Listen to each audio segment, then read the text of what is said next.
안녕하세요. 김유라입니다. 오늘은 전 세계 1%에게만 전수되어 온 설득의 기술 콜드리딩 후반부 함께 읽어보겠습니다. 정말 어마어마한 심리의 기술이 담겨져 있어서 읽으면서 감탄을 했어요. 네. 제가 알고 있던 어떤 그런 지식도 있었는데 거기보다 더 한 차원 높다고 해야 되나요? 그런 느낌이었습니다. 저도 강사로서 많은 분들을 만나는 사람으로서 요런 기법을 많이 활용해서 더 좋은 관계로 서로 관계가 좋고 서로 인상 좋고 그러면 좋잖아요. 제가 무슨 말 했을 때 상대방이 아 그래요 유라 씨 생각대로 합시다라고 하면 얼마나 편하겠어요. 그죠? 우리가 이 기술을 배우는 게 그냥 편하게 모든 일을 술술 진행해 보려고 하는 거죠. 우리가 상사의 지시를 받거나 고객과 약속을 잡은 그 순간부터 만나러 갈 고객의 모습을 상상하라고 합니다. 누가 기다리고 있을 거야. 어떤 모습일 거야. 뭘 준비할 수 있겠지. 이런 생각을 하면 영업을 잘할 수 있다고 합니다. 우리가 사랑하는 사람을 만날 때도 그 사람이 기다리는 모습을 상상하잖아요. 너무 좋아하는 거. 내가 얼마나 고객을 진심으로 마음속에 품고 있었는지 그것만으로도 당신의 첫인상이 이미 달라져 있다고 합니다. 내가 막 그 사람 기다리고 막 마음속으로 막 그리고 하다가 딱 만났을 때 어때요? 상대방이 그걸 알아보죠. 저 사람 나한테 되게 호감이 있구나. 우리가 SNS를 통해서요. 좋아하거나 존경하는 사람을 자주 보다가 딱 만났을 때 되게 친한 느낌이 드는 것과 같은 겁니다. 처음 만나면 어색하잖아요. 그 어색함을 이제 깨트릴 수 있겠죠. 고객이 금융 쪽에 종사하고 있다면 정부의 금리 인상, 부동산 정책, 최근 유행하는 재테크 방법을 화제거리로 삼아보라라고 합니다. 저는 아기 키우는 사람한테는 육아 이야기, 건강에 관심 있는 분들은 건강 이야기, 경제에 관심 있는 분은 경제, 그리고 책 되게 좋아하시는 분은 베스트셀러 요즘 나온 거라든가 제가 이제 좋아하거나 저랑 친분 있는 작가에 대한 이야기를 주로 합니다. 그러면 정말 밤새도록 이야기를 해도 끊임이 없어요. 여러분들이 화제거리를 잘 삼을 수 있는 가장 좋은 방법은 뭐가 있을까요? 책을 많이 보시면은 여러분도 그 누구와 만나도 대화를 할 수 있습니다. 무언가 상담을 받고 싶은 사람들의 걱정거리는 대개 다음 4가지 중 하나라고 이전 영상에서도 말씀드렸습니다. 첫 번째 인간관계, 두 번째 금전과 경제, 돈 이런 거예요. 세 번째는 꿈과 목표, 네 번째는 건강입니다. 이 카테고리를 정해놓고 이 안에서 대화 나누는 거 되게 중요하다고 얘기를 했어요. 그래서 이런 이야기를 할 때 어쩌면 이렇게 훌륭하신가요? 라고 상대방을 이렇게 치켜 세우는 거 되게 중요하다고 합니다. 어쩌면 이렇게 훌륭하신가요는 어디에 쓸 수 있냐면요. 자녀에 대해서도 얘기할 수 있고요. 남편에 대해서 얘기할 수도 있고요. 배우자에 대해서 얘기할 수도 있고요. 시댁이나 친정, 우리 여자는 그렇겠죠. 집안에 대해 칭찬할 수도 있고요. 외모.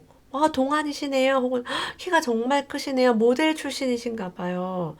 직업에 대해서 혹은 여러 가지로 우리가 칭찬할 것들을 찾으면 찾을 수 있습니다. 패션 센스가 대단하세요. 이런 색깔이 아무나 소화시키는 옷이 아닌데 초록색 옷이 왜 이렇게 잘 어울리세요? 라고 얘기할 수 있겠죠. 자, 여기 별표할 거 있어요. 가방을 맨쪽으로 다가오지 말래요. 엥? 왜 그 사람의 무의식을 가방을 통해서 볼 수 있을까요? 가방을 맨쪽은 무의식적으로 누군가의 접근을 가로막고 싶어하는 마음이 그렇게 드러난 것이다. 가방을 왼쪽에 맨 사람이며 누가 왼쪽으로 다가오는 것을 경계하기 마련인 것이다. 아, 제가 가방을 왼쪽으로 많이 메거든요. 저 왼쪽으로 오는 거 별로 안 좋아해요. 오른쪽이 이제 이렇게 공간이 항상 있죠. 그러니까 이렇게 툭 터진 공간으로 오면 좋다고 합니다. 우리가 어떤 매장에 손님이 와서 손님 뒤나 손님 옆으로 이제 인사하러 가잖아요. 손님 정면으로 가서 인사하진 않는단 말이에요. 그럴 때 인사하는 법. 절대 손님이 왼쪽 어깨에 이제 가방을 메고 있을 때 왼쪽에 다가가 어서 오세요라고 아니 무엇을 찾으십니까? 라고 인사를 하면 안 된다라고 합니다. 대신 아무것도 들려있지 않은 오른쪽으로 다가가서 슬쩍 인사를 건네보면은 굉장히 좋은 반응들이 지금까지 있었다는 그런 통계가 있대요. 뒤따라가서 인사하거나 옆으로 갈 때 어느 길로 갈지는 그 사람 가방의 위치를 보고 정하면 됩니다. 지금 영업에 대해서 얘기했는데요. 내가 누군가 친해지고 싶을 때도 마찬가지겠죠. 나랑 똑같은 게 정말 많네요 라는 이 맥락을 가지고 가면 사교적인 사람이 될 수 있다고 합니다. 친구를 많이 사귀고 싶어요. 처음 만난 사람에게도 잘 보이고 싶어요 하시는 분도 보세요. 어떤 분이 어쩐지 락 음악을 좋아하실 것 같은 분위기예요. 상대방이 어머 그래요? 제가 사실은 레드 제플린 왕팬이거든요. 그래요? 저도 레드 제플린 팬입니다. 정규 앨범을 다 소장하고 있어요. 어머 그러시구나. 스테어 A to Heaven 정말 좋지 않아요? 이렇게 대화가 쫙 하는 거죠. 너랑 나랑 공통점이 있구나. 통했다. 예. 저는 김동률을 좋아합니다. 그래서 누가 김동률 음악을 듣고 있거나 뭐 벨소리가 김동률이거나 뭐 저는 방송국 PD분이 김동률 음악을 이렇게 배경음악을 썼길래 김동률 좋아하세요? 우리 아들 이름이 김동률이에요. 얘기하면 어떻게 돼요? 김동률로 일심동체. 네, 갑자기 친해지겠죠. 손짓 하나로 프레젠테이션의 달인이 되는 법입니다. 우리 회사 신상품은 왼손으로 표현하고 타사 프로그램은 오른손으로 할 때. 예를 들면 이렇게 우리가 이런 상품을 냈습니다. 이러이러한 특징이 있고요. 이 상품은 무슨 회사 프로그램입니다. 어쩌고저쩌고. 그러면서 여러분이 프로그램을 선택할 때 당연히 얼마나 업무에 도움이 되는가입니다. 라고 살짝 도움이 된다. 이런 말을 할 때 왼손 움직여주래요. 아까 왼손을 우리 회사 신상품으로 각인을 시켰잖아요. 업무에 도움이 되는 충실한 프로그램이 바로 우리가 이번에 출시한 신상품이다. 이렇게 청중의 무의식에 전달이 된대요. 왼쪽을 살짝 들어주면 사소한 이 손동작이 사람들이 그냥 무의식적으로 저게 더 좋은 건가 보다. 그래서 가격이 비싸고 뭐 이런 거 할 때 막 손으로 이제 이런 거 계속 얘기하는 거. 오류가 많다고 하더라고요. 뭐 이럴 수도 있고요. 손짓에 답이 있다고 합니다. 우리가 어떤 말을 할 때요. 하지만이라는 것에 굉장히 큰 힘이 있다고 합니다. 똑같은 문장인데 순서만 바꾼 두 문장을 잘 들어보세요. 출세도 좋지만 제게는 취미생활도 중요합니다. 취미생활도 좋지만 저는 출세도 하고 싶습니다. 어때요? 첫 번째 문장은요. 일에 대한 의욕이 없고 취미가 중요한 사람처럼 보여요. 반대로 뒤에 문장은요. 일에 대한 애착이 훨씬 강하게 느껴집니다. 그래서 여러분이 강하게 어필하고 싶으신 부분은 하지만 그렇습니다. 하지만 이걸 하겠습니다. 제가 요즘 너무 힘들고 어쩌고 저쩌고 하지만 제가 일을 해보겠습니다. 이렇게 하는 거예요. 제가 일을 해보겠습니다. 하지만 요즘 코로나 때문에 아이들이랑 집에 있어서 너무 힘들어요. 이렇게 하면 안 돼요. 없어 보이죠? 없어 보이죠? 자, 칭찬을 할 때도 마찬가지입니다. 자네는 정말 책임감이 강하군 이라고 할 때 그런데 말이야 자네는 정말 책임감이 강하군. 그런데 말이야 자기 오늘 너무 예쁘네. 앞에다가 그런데 말이야 혹은 그런데 하지만 이런 뜻입니다. 상대에게 강렬한 인상을 남기고 싶다면 반드시 하는 말 앞에 하지만 그런데 라고 해야 돼요. 그런데 이 제품이 제일 좋습니다. 비싸지만 이게 제일 좋습니다. 콜드리딩 실전편에서는 전화통화를 이렇게 얘기하고 있어요. 목소리가 얼굴이다 라고요.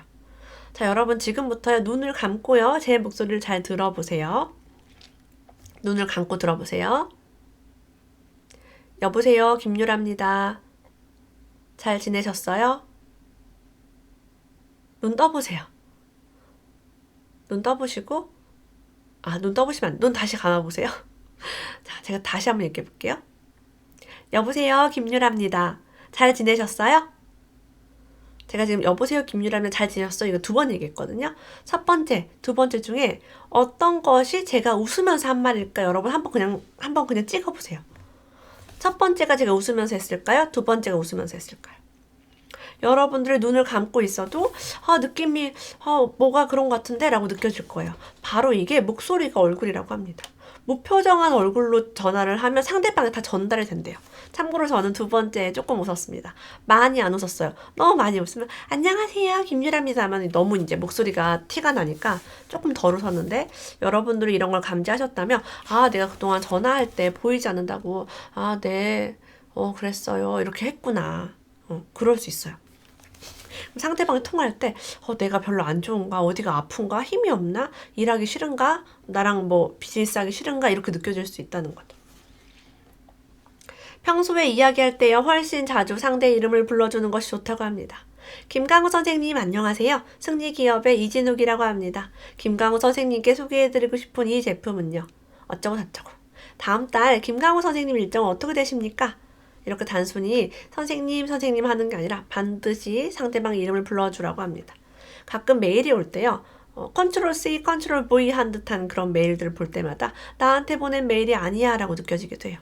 제가 그래서 댓글을 달 때 누구누구님이라고 많이 달기도 하고요. 라이브 방송에 출석하시는 분들을 닉네임을 일일이 불러드리는 이유도 굉장히 서로 친근감을 구축하기 위해서죠. 저는 사실은 누가 제 이름 불러주면 너무 좋더라고요. 너무 좋아서 나도 누가 내 이름 불러주면 이렇게 좋은데 다른 분들은 얼마나 좋을까, 내가 뭘 할 수 있을까 이 세상을 위해서 해서 이름을 한 번씩 불러드려야겠다라는 생각이 들었고요. 그걸 이제 계속 하고 있습니다. 저도 좋고 여러분도 좋고 그런 일들 하고 있어요. 제가 오늘 썸네일에 애인의 바람기를 잡아내는 방법에 대해서 썼어요. 드디어 나왔습니다. 네.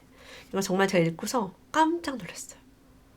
자, 뭔가 애인이 자꾸 나를 요즘 안 만나고 뭐 연락도 잘 안 되고 그런다. 그럴 때 너 바람 피니? 이렇게 말하기 좀 그렇잖아요. 사랑하는 사이끼리 의심한다는 티 내기 좀 그러니까 이렇게 물어본대요. 지나가는 말투로. 어제 뭐 재밌는 일 있었어? 어제 뭐 재밌는 일이라도 있었어? 라고 얘기한대요. 어제 연락이 없었어요.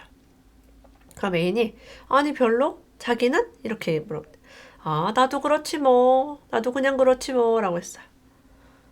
근데 하지만 정말 어제 다른 사람과 시간을 보낸 사람이라면 어떻게 반응할까요? 자, 내가 어제 뭐 재미있는 일이라도 있었어? 라고 물었을 때 애인이 이렇게 말한대요. 왜? 아니 그냥 무슨 일 있었나 해서. 별로 아무 일 없었는데. 자, 그냥 넘겨버리면 되는데 왜? 하면서 방어적인 자세를 취한다고 합니다. 이게 왜요? 재밌는 일이라도 있었어? 라고 했는데 왜? 라고 하는 게 무슨 말이에요? 내가 어제 영화관 갔는데 누가 영화관에서 나를 봤나? 얘가 내가 어제 집에 있겠다고 하고 어디 데이트하러 나갔던 걸 얘가 알았나? 해서 왜? 라고 하는 거야.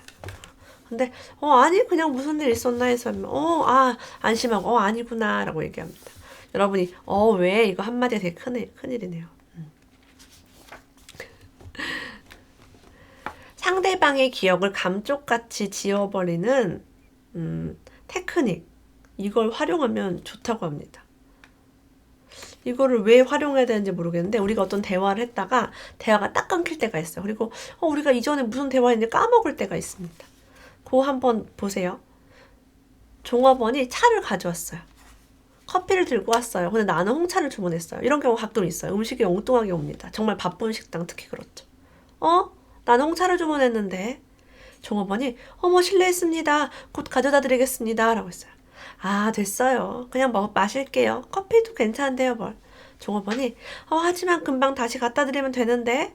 아니 괜찮아요. 그냥 커피 놓고 가세요. 그러시겠어요? 정말 죄송합니다 손님이라고 얘기합니다.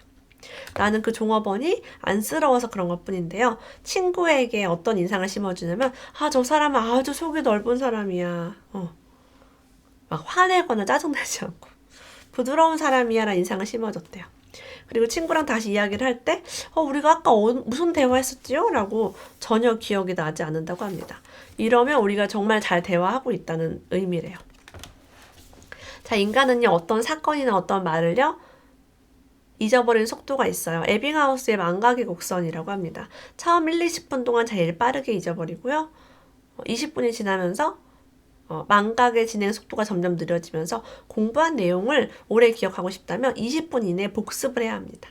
반대로 잊어버리게 하는 기술은요. 기억하고 나서 20분 동안 절대로 복습시키지 말아야 된다. 뭔가 내가 이제 그 사람을 이끌었을 때 뭔가 잘 안 됐다. 뭔가 내가 실수를 했거나 내가 무슨 말실수를 했거나 잘못된 오류가 있었다. 그런 거는 뭔가 지워버리고 긍정적인 걸로 뒤덮으려면 적어도 20분 동안은 그 사람이 다시 그 단어나 그 사건을 떠올리게 하면 안 됩니다. 자꾸 막 반복하면서 아까 그렇게 해서 미안해요 이런 말도 할 필요가 없다는 거죠. 아까 가방 이야기 나왔었어요. 가방에 대한 또 핵심이 있습니다. 사람이 가방을 어깨에 멜 때는요. 긴장하고 있는 쪽 어깨에 걸친대요. 저는 심장이 이쪽에 있어서 그런지 좀 심장에 편안함을 주기 위해서 이쪽에다 많이 매는 편이거든요. 저는 그래요. 가방을 드는 것으로 자신을 지키려는 의식이 작용한대요. 그래서 오른쪽 어깨에 가방을 들고 있다면 미 타입이라고 합니다. 미가 뭐냐면 나를 위주로 생각하는 타입이래요. 나 위주로 대화하는 타입. 왼쪽이라면 we 타입이라고 합니다. 우리가 그렇잖아요. 우리 뭐가 공통된 화제. 막 나 중심적인 게 아니라 우리의 중심. 그래서 가방에만 머무르지 않고 뭘 손에 들고 있을 때, 뭐 커피를 들고 있다거나, 뭐 선물을 들고 왔거나 했을 때도 그 들고 있는 쪽이 의식이 잠재되어 있는 쪽이래요. 그래서 그쪽이 아니라 무언가 들고 있을 때는요 의식이 잠재되어 있는 쪽이래요. 그럼 내 의식은 이쪽에 잠재되어 있나? 저 사람이 저쪽에 이제 의식이 머무르고 있구나. 그럼 그쪽으로 가면 되겠네요. 가방이 아니라 물건이라면. 어렵네요. 우리가 상처가 날 때도 발 부딪히고 그럴 때 미 타입은 오른쪽 발을 부딪히고 위 타입은 왼쪽 발을 부딪힌대요. 제가 왼쪽을 많이 부딪혀요. 저는 완전히 위 타입이네요. 우리를 생각해요. 그러니까 저한테는 우리한테 이게 유리하겠어요. 우리가 이거 같이 하면 재밌겠어요. 우리 같이 이거 먹을까요? 자꾸 우리에 대한 얘기하면 전 좋아요. 그래서 상대방이 나한테만 관심 가서 김유라 씨는 예쁜 것 같아요. 뭐 김유라 씨는 앞으로 뭐 하실 거예요? 김유라 씨 아이는 어때요? 자꾸 김유라 내 얘기하면 재미가 없어요. 저는 우리에 대한 얘기가 재밌거든요. 그런 특성도 이런 가방이나 뭐 물건을 들고 있는 거를 봐도 알 수 있겠다 라는 생각이 들고 되게 신기했던 그런 책입니다. 오늘 콜드 리딩을 통해서 전 세계 1%에만 전수되어 온 설득의 기술 함께 이야기 나눠봤습니다. 오늘도 함께 해주셔서 감사합니다. 다음에 또 만나요.